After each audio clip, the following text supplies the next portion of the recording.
Hello, everyone, and welcome the first episode of our podcast. Today, we have a very special guest whose story, experience, insights, I'm sure will inspire all of us.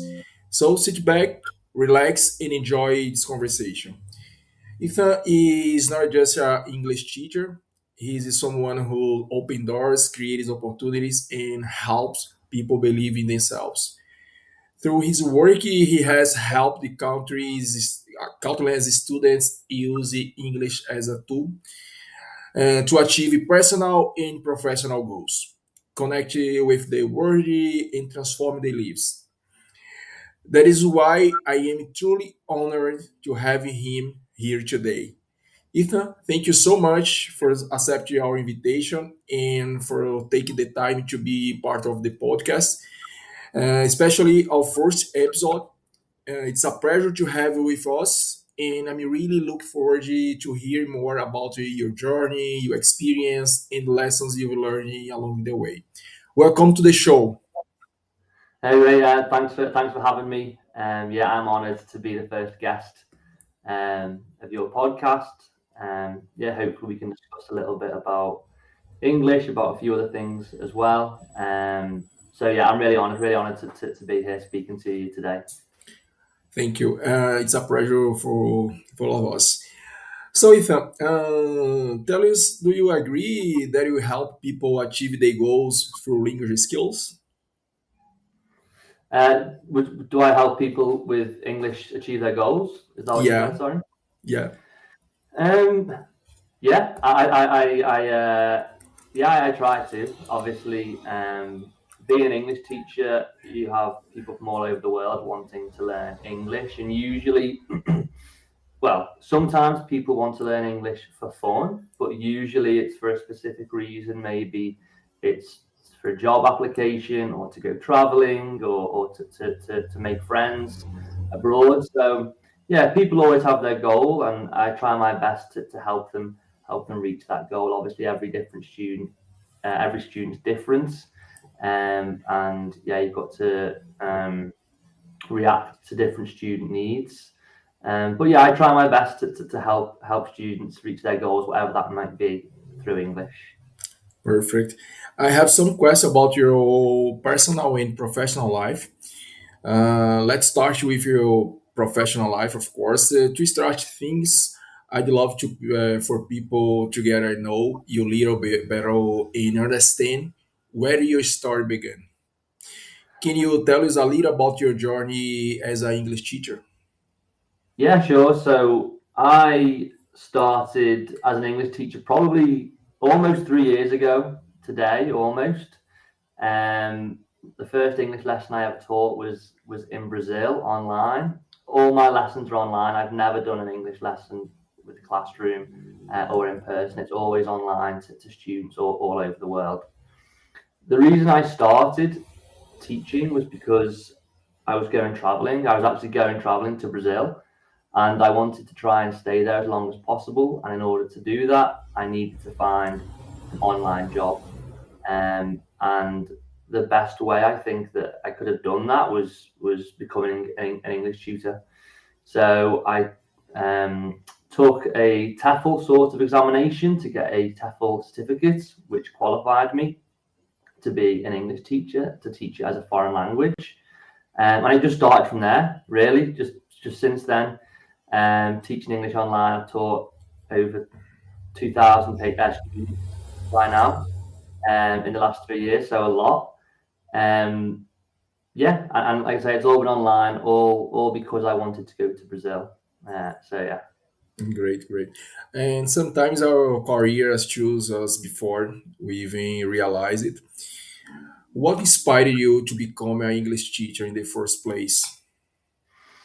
Um, well, so like I said, the main inspiration was due to traveling, and it was purely to give me money online for me to travel. I didn't know much about English teaching. I'd never taught anyone anything before, so I wasn't sure if I'd like it, if I'd be good at it.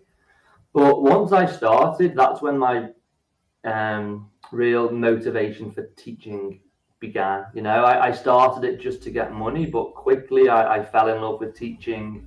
I realized how happy it made students when I was able to help them. If I could explain something to someone and they finally understood it, it was like, oh wow, I understand that now. It made me feel happy that I could do that. I know. That's when I really started to enjoy teaching more and more. So yeah, my inspiration actually started after I began teaching, if that makes sense.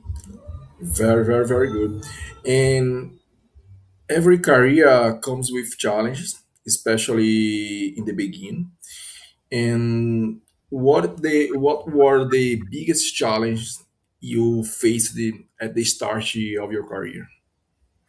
Um, so I would probably say in terms of English teaching, you even though it's my own language and I know how to speak English, it's actually a lot more difficult to teach it. I think that is for any language. Anyone listening here from Brazil, for example, who can speak Portuguese, when they actually start teaching Portuguese to someone, for the most part, it's quite simple. It's basic to teach your own language, but a few questions that students might ask you, it can be quite difficult to explain a certain word or a certain tense. So I think that was probably the main difficulty when students are asking me quite difficult questions that I don't really know the answer to or really know how to explain it in a good way. Obviously, now I'm not like that anymore. That was more at the start, and yeah, it's not as easy as just speaking your own language to someone. You have to sort of study your own language and learn it properly in order to teach it properly. So yeah, they were probably the biggest hurdles I faced at the start, was answering difficult questions from students. But now I'm used to it. I'm relaxed. I don't really get nervous anymore in lessons. At the start, again, that was another obstacle, speaking in front of people that I don't know. I've never been like that in my personal life. I usually only speak to my friends. If I go to a party where I don't know anyone, I'm pretty quiet in the corner. If I'm at a social event, I don't really like speaking to people I don't know. I'm just quite shy. But teaching forced me to be the one that speaks all the time, and try and speak in a way that people understand me. So that also was another difficulty at the start. But yeah, it's improved me as a person, to be honest. Perfect. In my opinion, you are a great teacher.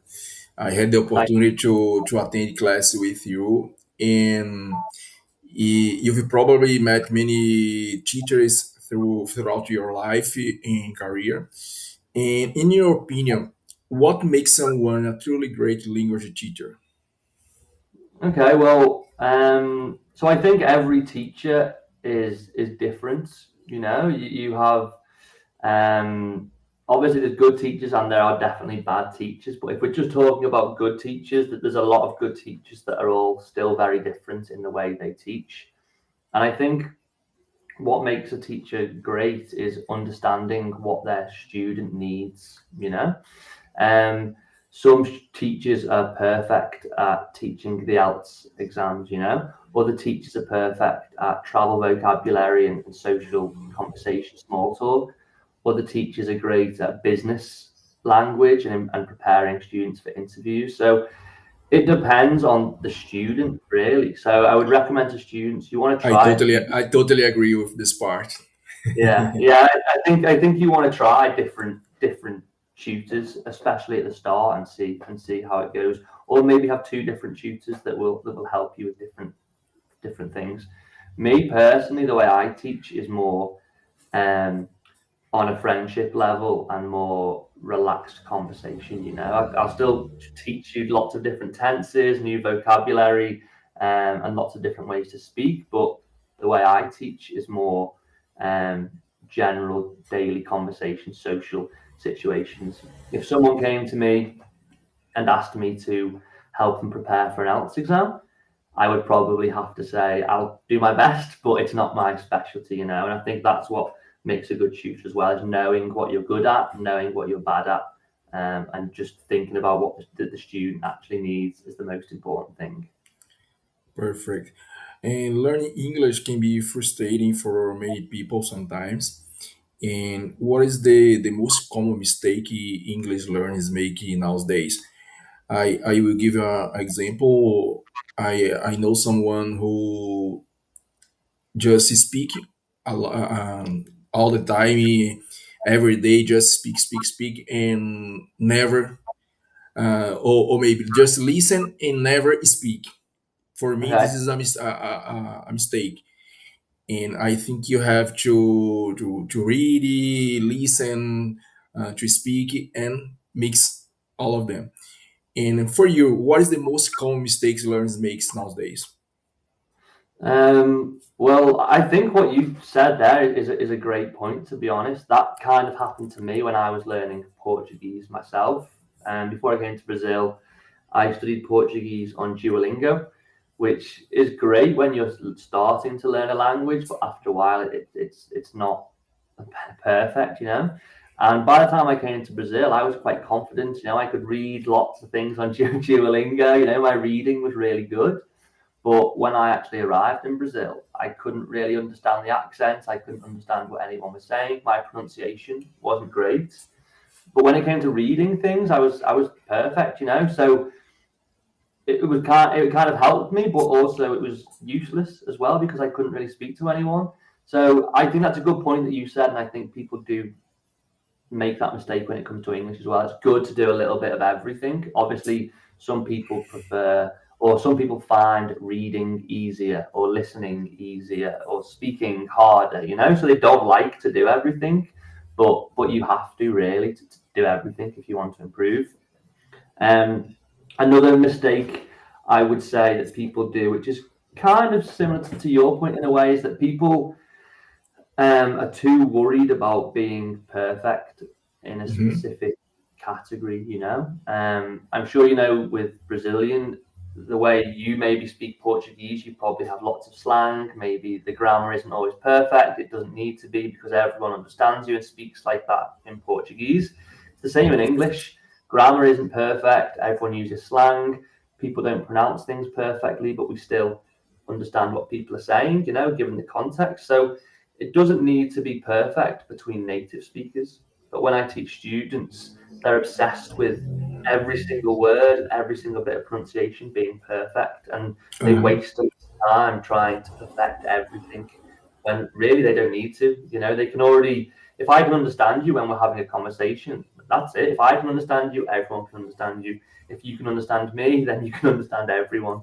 You know, so people get caught up on trying to perfect the basics when really they should move to the next level, try and learn more vocabulary, learn more grammar. You don't need to perfect it and it be Hmm. 100% accurate, but yeah, as long as you have an understanding of it, it's enough. I see some people trying to speaking like a native, and for me, the most important, you are to be understand and to be understood. You Yeah, understand and to be understood. For me, this is the exactly, most important exactly. because you have your own accent. Yeah, You have to respect this. You have to understand that people speak different in different countries, different places, and different cultures. So if you want to speak English, you have to speak yeah, to understand and to be understood. For me, this is yeah, the yeah, yeah. most important. No, no, yeah, I And, agree. The more you practice, the better you'll get. So just do it. mhm. Yeah. And keep students motivated is not always easy, and especially today with so many distractions around us. And how do you keep your class engaged and dynamic? Well, like I said before, the way I like to teach is more friendship, a friendship sort of casual conversation. Obviously, just because it's casual doesn't mean it's easy and it's basic, but we're talking about general things that you would speak about with your friends or your family or your colleagues, you know, just day to day conversations. I also think people enjoy talking about themselves. We don't realize it, but people do like talking about themselves. So I always just want to find out new things about my students. I want them to explain to me where they're from, what's happening in their life, what their friends are doing, what their family's doing, because people like to talk about that stuff, especially if something interesting is happening in their life. And in doing so, you end up speaking in the past perfect, the present continuous, the future. You use all of these tenses. We use lots of different vocabulary, whether you're talking about a holiday you went on last weekend, or a job interview you have coming up, or a birthday party you went to. So that's how I keep it engaging, just talking about what the student wants to talk about. I don't want to get my student to arrive to my lesson a little bit tired from work and have to just teach them grammar, have them doing grammar questions and exercises Mhm. for 30 minutes or an hour. I want them to complain to me about their life, complain to me about their boss, talk to me about their boyfriend or girlfriend, just tell me something that you want to talk about. And I think that helps students at least want to be in the lesson and talk about things that they would speak about in their language. If they can speak about it in English, then that's great as well. Great. The next question I like in special because it's my area. And nowadays, AI and technology are transforming almost every profession. Do you think technology and AI are changing the way people learn language? Um, yeah, I think it is. Maybe it's not as common now, but I think it definitely will change the way people learn even more so in the future. Um, I see a lot of things on Instagram. There's AI teachers. There's AI Instagram pages just giving information to students. A lot of it is quite accurate. Some of it isn't 100% accurate, but it is good. Um, in 5 years, maybe my job won't exist as a real tutor.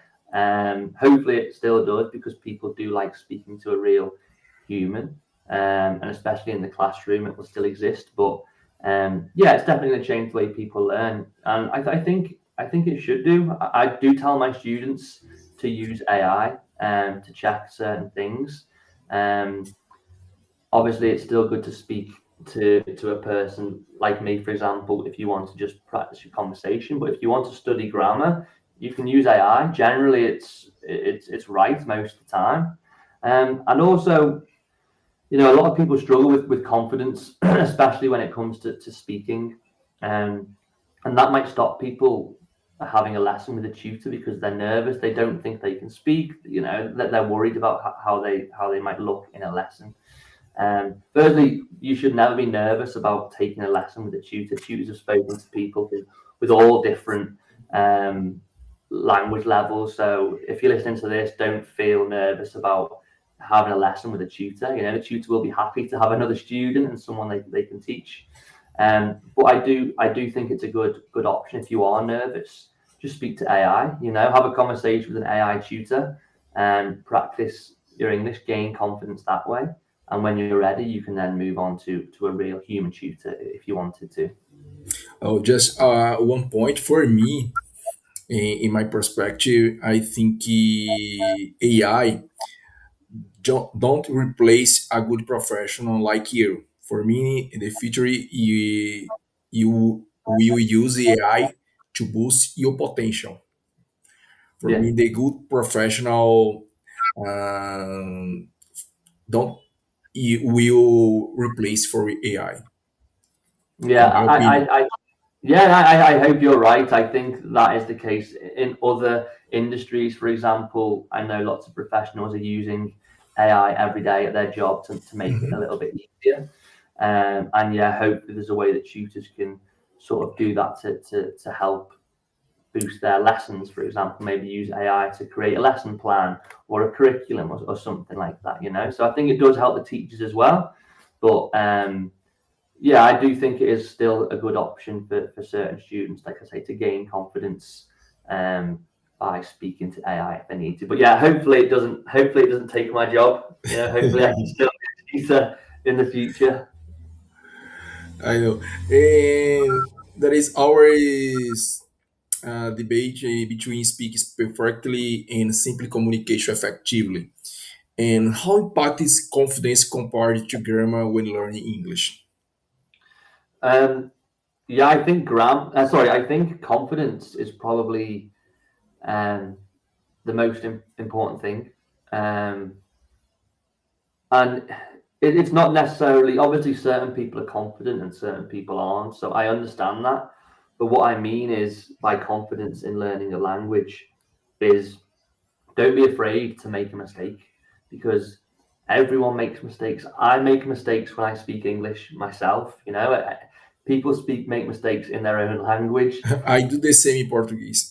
Yeah, it's normal, but for It's some normal, reason, totally when normal. you're yeah, it's completely normal. But when you're speaking another language, you kind of think that you're going to be judged, and all the native speakers will laugh at you if you make a mistake, and that just isn't the case. Especially in England and where I'm from, it's not like that. In England we've got such a diverse population. We have people from all over the world. I see foreigners every single day in England, and some of them can't speak English at all, but they live here. So it's Mhm. normal to hear people with different accents, with different English levels, and we can understand them and we can speak to them normally. So it's the same for people learning. You don't need to be worried about making a mistake because the tutor or just the person you're speaking to, if you go on holiday or you have to speak English to someone anywhere in the world, they'll understand you. And if they don't, they might just ask you to repeat yourself. But it's no problem. It's no problem. And I think going back to what you said, you just have to start. You just have to start speaking, start listening, start reading, start writing. Just don't be afraid of making a mistake, and it will really help your language journey speed up. You know. Yeah, continue at this point. Many people understand English, and but still feel afraid to speak. What advice would you give to someone who feels insecure speaking English? Hmm.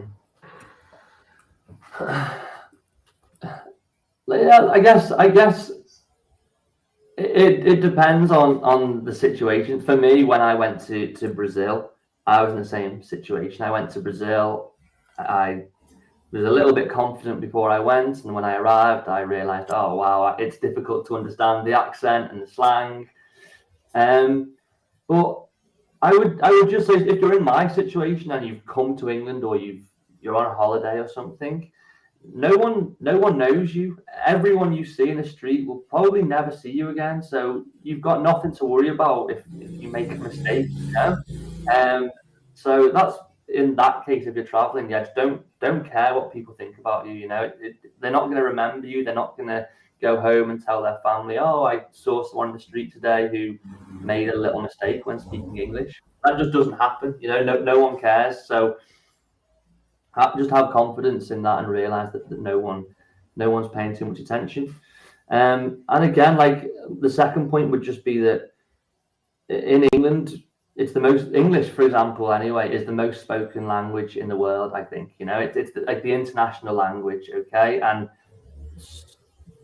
the majority of people aren't fluent. Lots of people can speak it well and can be understood, but to be completely fluent is difficult.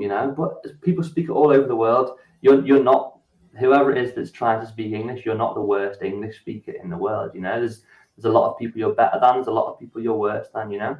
And English people, native speakers, we've heard everything. We've heard every level of English. It's completely normal to us. It's not.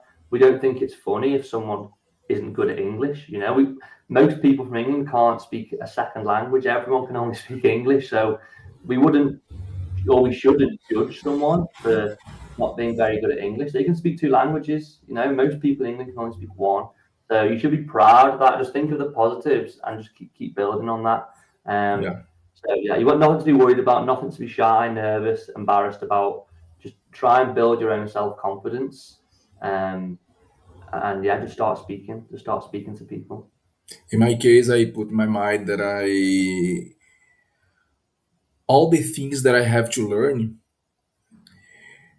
mistakes are part of the process.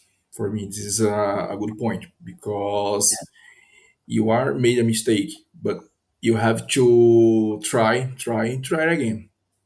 Yeah, exactly. That's a great point. You won't improve if you don't make a mistake. You have to make a mistake in order to improve. You know, Yeah, if you make a mistake, someone can correct you, and then you learn something new. So, yeah, it's good to make a mistake. perfect. You have talked a lot about your journey so far, but now I'd love to look ahead. What are your professional goals for the next few years? Well, in terms of teaching, I have an English Instagram page where I teach English targeted at Brazilians, trying to help Brazilians improve their English. So I'm trying to build that page over the next few years, just trying to be consistent with it. It's quite difficult sometimes when you spend 2 hours editing a video and it gets 15 likes, but you've just got to keep going, just be consistent and keep going. Um, Also, I'm currently trying to create a English language document, again aimed at Brazilians to help them with Great, great. vocabulary, listening, pronunciation. I'm looking at trying to get the 10,000 most common words from A1 to C1 with a Brazilian translation and audio of correct British pronunciation. Great. Hopefully, I can release that in the next 2 or 3 months. It's been taking me a while, but hopefully I can do that. And I just want it to sort of be affordable. I see a lot of tutors online who, yeah, they're good tutors, but because they have a lot of followers, their lesson, the cost for their lesson is so expensive. Like it's just not worth it. You see some tutors, it's $50, $60 for a lesson. I think that's crazy. Like that's just not Crazy. worth it. I understand you're a good tutor, but just because you have a big social media following doesn't mean you can, or it doesn't, there's nothing that they can teach that other tutors can't teach in 1 hour. It's just for who they are. So, yeah, I want to make my document affordable for like all Brazilians, really. I want it to be good. I want it to be good quality, but I want it to be that everyone in Brazil can afford it if they want to. Um, so yeah, it's taken me a while. It's taken me a lot of time to finish it. And my Portuguese, I'm nowhere near fluent in Portuguese, so I have to double check all the translations and make sure everything's correct and accurate. Um, but yeah, that's my goal in terms of English teaching over the next few years. Again, hopefully it's the next few months, but yeah, we'll see how it comes along. I really want the next conversation, maybe all the time in Portuguese. What do you think? I'll try. I'll try. I think going back to the confidence that we said before, I would do it. I would try. When I lived in Brazil, I definitely survived by speaking Portuguese all the time. Most people I had to speak to was in Portuguese, and I spent a year in Brazil, so I can definitely have a conversation.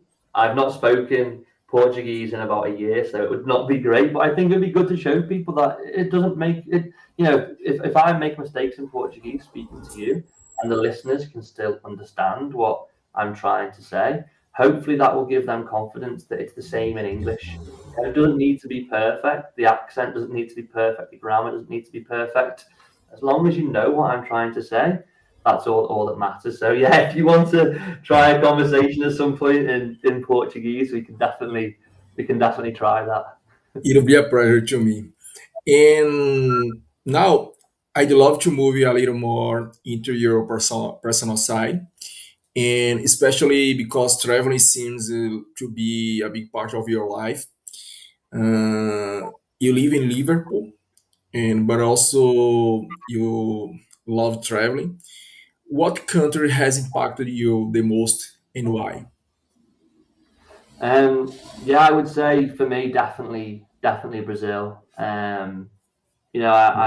first went to Brazil January 2023 for 2 weeks, just on holiday to see my friend who was traveling out there at the time. So I went for a 2 week holiday, and within a week, I just loved Brazil. I downloaded Duolingo whilst I was still in Brazil and started learning Portuguese, and I just never looked back from there. You know, I came home from my holiday, continued studying Portuguese every single day. I My friend was actually an English teacher, and that's what made me do it. I was asking him, "How are you surviving out here? What job do you do?" And he told me he was an English teacher. So I thought, okay, I can do that as well. I'll become an English teacher. Um, and yeah, I got my qualification, and then I went back out to Brazil for 6 months. I had to come back to England for 6 months because of the visa, and then I went back to Brazil again for another 6 months. So yeah, Brazil's basically changed my life. You know, like I said, I can speak. I would say I can speak Portuguese okay, you know, because I survived, and I wouldn't be able to. I would only be able to speak English if I never went to Brazil. So going to Brazil has helped me learn a second language. It's also made me become an English teacher, and it's just helped me become more independent, more confident in myself. You know, living away on your own in a country on the other side of the world almost. So yeah, Brazil has definitely impacted me the most out of the countries that I've been to, definitely. I want to tell for my audience that I had the opportunity to meet you personally and talk with you during 15 minutes 2 years Yeah. ago. Yeah, it was good in Aracaju, wasn't it? Yeah, I came to Aracaju because you'd mentioned to me it was your hometown. I'd been in Salvador for Carnival, which was incredible. Before going to Brazil, I'd only ever heard of Carnival in Rio. I didn't Really? realize it the whole country. Yeah, and then when I arrived in Rio in maybe September, October, and I knew Carnival was in February, and I was just asking all the locals, you know, where's the best place for Carnival? Thinking they would say, oh, Copacabana or Ipanema or Flamengo. I Mhm. thought they would tell me somewhere in Rio, but Mhm. everyone said Salvador, Salvador. I was like, what? So everyone in Rio was telling me to go to Salvador. So yeah, I did that. I'd never thought about going to Salvador or anything until that. So yeah, I went to Salvador for Carnival. It was unbelievable. The vibe Um, is totally different than yeah, other places. It's totally yeah, different.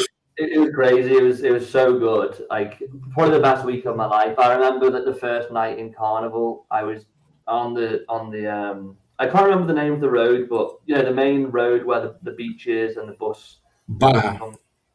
Yeah. I was there. Yeah, yeah. And I was just like the music was going, and everyone, all the Brazilians were doing like a dance. Like everyone in the crowd knew the same dance, and I was just like the music was so loud, everyone was happy dancing, singing, and my my eyes started to water, like some There tears. are two main parts of Salvador on the carnival: Circuito Barra and Circuito Campo Grande. Yeah, I think it was. I think it was Barry. It was Barry. Yeah, I was. I think it was near the hospital, and then you walk down to the front. Uh-huh. It's got the lighthouse. The most Yeah, it was popular is Barra. Yeah, it was amazing. I basically went there every night. It was just I didn't expect. I knew it was going to be like a party, but I didn't expect it to be that good. So yeah, the realization of wow, I'm actually in Brazil. I'm at Carnival. Was amazing. Yeah. I'd recommend anyone to go to Salvador. Got to be safe. You got to be careful because it's a bit dangerous, definitely. Especially for a gringo, you know, Mhm. who might be more of a target, and you might not think that anything bad might happen, so be careful, but it's Be careful. definitely Yeah. worth it. Oh, okay. Traveling often changes the way we see the world and people. And what is the biggest cultural difference you have experienced while traveling? um the biggest cultural difference, um i I would go back to Brazil again. I can't really explain it. People always ask me why do you love Brazil, why do you love Brazil so much, and I think it's just everyone is, so some people in Brazil are, their life is unfortunately not so easy because of maybe financial issues or the economy, and there's a lot of people who struggle. But everyone is always happy. Everyone always seems happy. They've got a good vibe. They always want to help other people. They want to help each other out, and everyone's always together. Is it Somos juntos? Everyone says, Estamos juntos. Estamos juntos. So I think that's what I noticed when I was in Brazil is everyone kind of helps each other, and even though people's conditions and situations maybe aren't, not everyone is a millionaire, of course, but everyone lives life like, I'm happy, I've got the weather, I have my family, I have my friends, that's all I need. And I think that was really good to see. In England, it's not, obviously there are people that are happy, but it's not the same as what it is in Brazil. You can just feel it when you walk around the street. Everyone's, the dancing, the football on the beach. Everyone is always in a good mood. So yeah, I would say that about Brazilian culture. Everyone just appears to be happy and loving life all the time.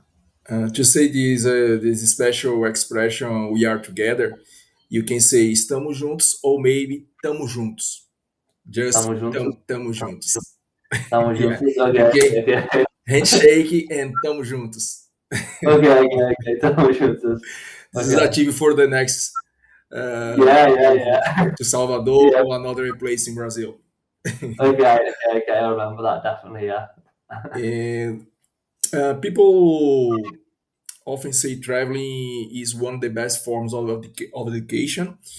And what does traveling teach you that books cannot?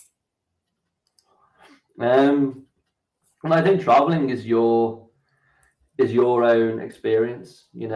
Reading a book is someone else's experience. It's good, you can learn things, but to travel and see things with your own eyes and meet real people on the streets, that's your own experience. That helps you grow. If you spend your whole life in your bedroom but you read 1,000 books, yeah, you'll know a lot of things, but as soon as you walk out your front door, everything's going to be scary. There's going to be lots of, you're just not prepared for the world. Whereas if you go traveling, you don't need to read any books, but you understand people, you understand culture, you understand different things about different people, and you make real connections. So I would say traveling teaches you that. It's your own experience. It doesn't necessarily need to be traveling, but I would just say getting your own experience in anything you do in life is really powerful and can change who you are as a person. Normally, or hopefully, in a good way.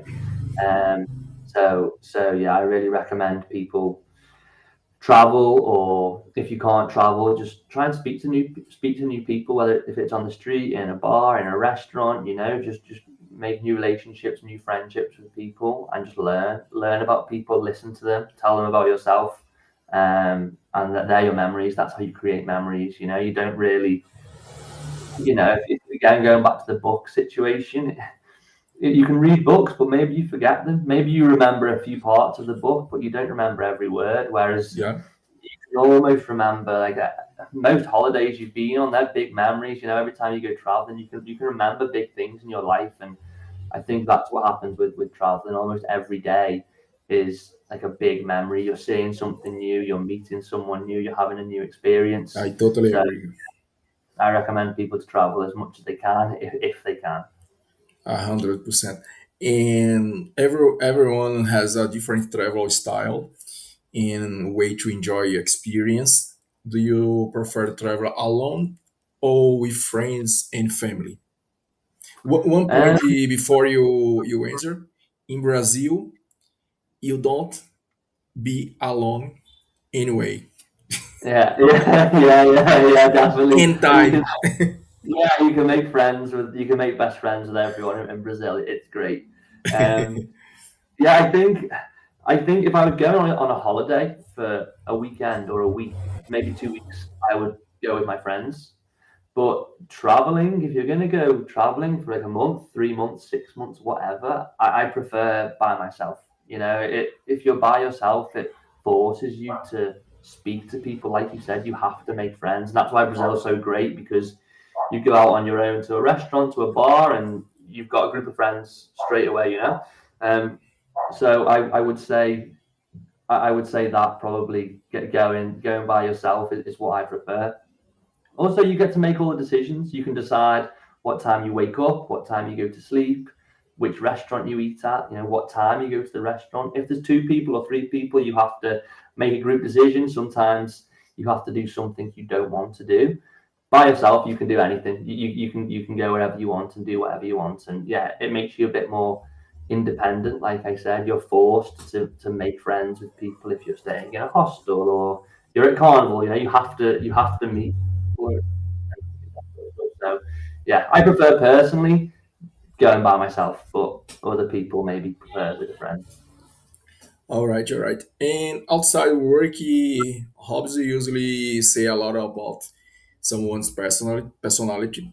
And what are the your favorite hobbies outside teaching and traveling? So I would say my main hobby is football. Playing football, Great. watching football, talking about Do you football, play listening. football? Yeah, I play football. Yeah, Oh, not as great. much as I used to. Yeah, my fitness is so bad that I'm not very fit anymore. I always see pictures of you in the gym and running, and I'm so Uh, jealous because wow, Robertson so fit, but I can't run. I can run for maybe 5 minutes and then I'm dead. Uh, so yeah, I play football when I can, but more so watching. I'm from near Liverpool. I support Liverpool is my team. all right. Uh, Perfect. so yeah, I watch it, listen to it. Yeah, watch people talk about football. So football is probably my main hobby. Do you have a football team? Yeah, for me, it's Palmeiras. It's the best Okay. team of Brazil. Yeah, yeah, yeah. I I do think like. you listen a lot about Flamengo. Yeah, It's yeah, yeah, yeah. a big team in Brazil, like Corinthians, Palmeiras, São Paulo, and something like that. But my favorite team, my passion is Palmeiras. Yeah, yeah, you're right. Most people in Brazil would know Flamengo, and then maybe like Corinthians or Sao Paulo. Flamengo and Corinthians are the most popular team in Brazil. Yeah, yeah, yeah. I noticed the most about Flamengo when I was in Brazil. Obviously, I was in Rio most of the time, so I was near in the Maracanã. But yeah, Palmeiras. Palmeiras is probably my favorite kit of all the kits. I just like Mhm. green. I don't know why. I just like the green kit. Green. So yeah, yeah, yeah. So I like the Palmeiras kit. Yeah, yeah. Unfortunately, I didn't see a Palmeiras game when I was in Brazil, but I think they won the league when I was there on the last few days. It was when Botafogo were top Botafogo. for a long Mhm. time, and then like they just lost it at the Two end, and years Palmeiras. ago. Yeah, yeah, yeah, and Palmeiras came top. Um, so yeah, yeah, yeah. It was good. It was cool. Great, great. And about music, movies, and books, can you tell us about someone's in the taste? What kind of music, movies, or books do you enjoy the most? Movies, I can probably watch any type of movie. To be honest, I've watched so many movies. I used to watch a different movie every night, especially when I was in university. But I love comedy. I like to laugh, especially when I'm watching a movie. I want to watch something funny. So I really like comedy movies. In terms of music, I also like almost any type of music. I think since going traveling, I've started to listen to music from all over the world. I've not been to all of these countries, but I have music from Japan, Brazil, Colombia, Holland, France. I've got lots of different types of music on my phone. I don't understand any of the words. I have a lot of. When I first came to Brazil, I heard that funk music is Brazilian music. So I have lots of funk on my phone. And every time I speak to a Brazilian, I'm like, "Oh yeah, I like funk," and they're like, "No, no, no, you don't. You shouldn't." The words are too like sexual. I don't understand any of the words. So I think, oh, this is great, this is good, but obviously in Brazil, I think it's popular, but maybe it's too much for some people. But yeah, I like Brazilian music definitely. Um, yeah, so music from all over the world. And meeting people from different cultures can completely change our mindset. And what life lesson have you learned from interacting with people around the world? Um, I would say that it doesn't matter where you're born or your gender or your race or how much money you have. Everyone is the same. We're just born in different places. That's probably what I've learned the most. You go to Brazil and everyone's your best friend. You go to Thailand and you can meet lots of really nice people there. It doesn't really matter where you're from. Everyone's the same. We just speak a different language. And I think people maybe make judgments about a certain country or people from other countries from based on stereotypes, usually based on the media, what we hear on the news. If we hear bad things about a country, then we think everyone from that country is bad, or we hear good things on the news and we think everyone from that country is good. And I think that can be really dangerous. It can stop you building relationships and visiting certain places. So yeah, I think that's what I've learned from traveling is that everyone is the same. It doesn't matter where you're from or like I say, how much money you have or whatever. You can be friends with everyone. People are definitely different, and you're not going to be friends with every person, but people are people. Yeah. Um, yeah, In the end of the day, all of us are human. yeah, exactly. Okay, and to finish our conversation with a reflective question, if you could give one piece of advice to your younger self, what would it be? Um, I would probably just say, if just try and enjoy yourself, because you really don't know what's going to happen in the future. You just don't know. Like if I look at where I am now, I've been to Brazil. I can speak Portuguese, kind of. I'm an English teacher. 3 years ago, that was never in my. I'd never even thought about that 4 years ago, and now it's my job. And there's been times when you're younger and maybe you're really sad or you're going through a difficult situation, and you think maybe things aren't going to get better, maybe things won't improve in the future, but they do. Life is like a roller coaster. It's up, down, all the time. No one's life is ever like this, at the top, never. We see on Instagram these really famous, beautiful, rich people, and it can make us jealous. It can make us think, why can't I do that? Why isn't that like me? And that can make us feel even worse, even more depressed, trying to compare yourself against something. But most of the time, their life is fake. They're the same as you. They'll have great moments and bad moments. So I would just tell my younger self, if whenever you're in a bad moment, just be positive, because a good moment is around the corner, and I think that's the same for everyone. Enjoy the good moments, and try not to worry too much about the bad moments, because it will get better. All right, Ethan. Thank you so much for taking the time to join us today. It was truly inspiring to hear about your journey, not only as an English teacher, but also as someone who embraces new cultures, experience, and challenge with open mind. And I believe our listeners learn a lot from your insights, your experience around the world, and the lessons you gave guarantee throughout your career and personal life. So thank you for sharing your story, your knowledge, and a little personal behind the teacher. And to everyone listen, thank you for being with us today. I hope this conversation inspired you to keep learning, keep grow, and perhaps even step outside this comfort zone. And until next time, take care of yourself, you keep moving forward, and remember, every new skill you're learning is another door waiting to be open. See you next episode. See you guys. Thanks for having me.